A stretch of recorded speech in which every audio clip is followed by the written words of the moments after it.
Les erreurs les plus courantes dans une relation. Bienvenue dans cette vidéo. Aujourd'hui, on va parler des erreurs les plus courantes qu'on peut commettre en début de relation. Vous avez sûrement déjà entendu dire que les premiers pas sont décisifs, mais entre l'envie de bien faire et le stress de plaire, il est facile de faire quelques faux pas. On va explorer ensemble les pièges typiques et comment les éviter pour poser les bases d'une relation saine et épanouissante. Prêt à découvrir ces erreurs ? C'est parti! Erreur 1, vouloir aller trop vite. La première erreur, c'est vouloir aller trop vite. Dans l'excitation des débuts, il est courant de se projeter rapidement et d'imaginer un futur à deux. Mais attention! Pourquoi c'est une erreur ? Aller trop vite peut faire peur à l'autre et créer une pression inutile. Cela peut également fausser votre jugement en vous empêchant de découvrir l'autre naturellement. Comment l'éviter ? Prenez votre temps et laissez les choses se construire progressivement. Laissez l'autre exprimer ses envies et ses attentes au même rythme que vous. Exemple concret, évitez de parler de projets de vie ou de rencontres avec la famille dès les premières semaines. Profitez des moments simples et laissez la relation évoluer naturellement. Erreur 2, idéaliser l'autre et négliger la réalité. On a tous tendance à voir la personne qu'on vient de rencontrer sous un jour idéal, surtout au début. Idéaliser l'autre peut sembler romantique, mais cela cache un danger. Pourquoi c'est une erreur ?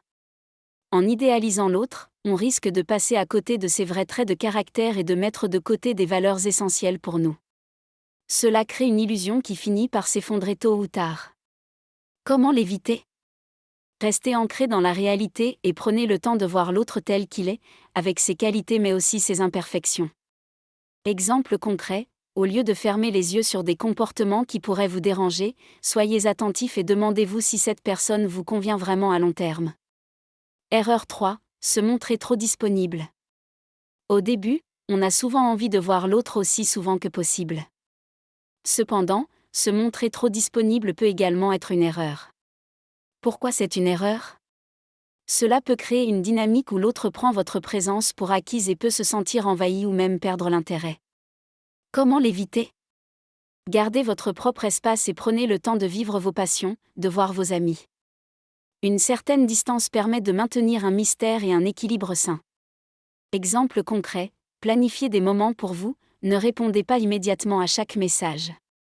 Laissez un peu de place pour que l'autre ait aussi envie de venir vers vous. Erreur 4, ne pas exprimer ses besoins. Il est facile de vouloir éviter les conflits en début de relation et de faire des concessions. Mais ne pas exprimer ses besoins dès le départ peut devenir problématique. Pourquoi c'est une erreur ?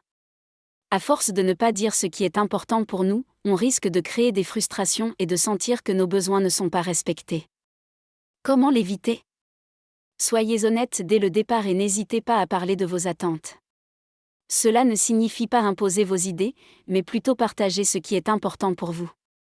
Exemple concret, si vous avez besoin de plus de communication ou de moments seuls, exprimez-le calmement. Cela pose une base d'écoute et de respect mutuel.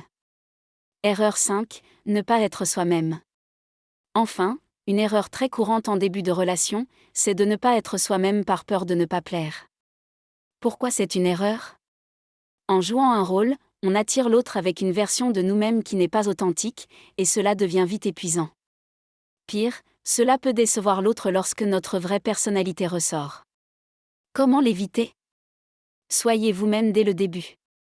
N'ayez pas peur de montrer vos vrais centres d'intérêt, vos opinions et vos goûts. Mieux vaut être apprécié pour ce que vous êtes vraiment. Exemple concret, si vous aimez le sport ou un type de musique spécifique, n'hésitez pas à le partager. Votre partenaire saura ainsi qui vous êtes vraiment, et la relation sera plus authentique. Et voilà. Les débuts d'une relation sont une période passionnante mais délicate. Éviter ces erreurs peut vous aider à construire une relation solide et sincère. N'oubliez pas, l'essentiel est de rester vous-même et de communiquer ouvertement avec l'autre.